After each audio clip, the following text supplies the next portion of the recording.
హైదరాబాద్ నగరంలో outer ring రోడ్లో ఉన్నటువంటి చెరువులు ఎన్ని 2014 నుంచి 2023-24 కల్లా వచ్చేవరకు ఎన్ని చెరువులు అసలు పూర్తిగా మాయమైపోయాయి. లోపలన్నీ ఆ రెడ్ బౌండరీలో వచ్చి కన్స్ట్రక్షన్స్. హైదరాబాద్లో ఉన్న చెరువులన్నీ మొత్తం దీనికి సంబంధించిన సమాచారం మొత్తం కూడా దీంట్లో నిక్షిప్తం చేసి జాగ్రత్తగా ప్రొటెక్ట్ చేయడం కోసం ఆలోచన చేసి మీ ముందు పెట్టాం. సో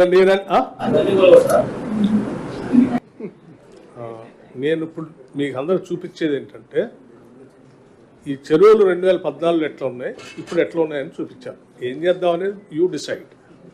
బికాజ్ ఈ చెరువు నాది కాదు, లేకపోతే రేవంత్ రెడ్డి గారిది కూడా కాదు, లేకపోతే మంత్రిమండలి సభ్యులది కాదు. ఇది సమాజాన్ని, హైదరాబాద్ నగరాన్ని, రాష్ట్రాన్ని. సో ఈ రకంగా అయిపోతున్న చెరువుల్ని ఇక నుంచి అయినా, ఇప్పుడు మీరు పార్షియల్గా చూశారు, ఇట్లా వదిలేస్తా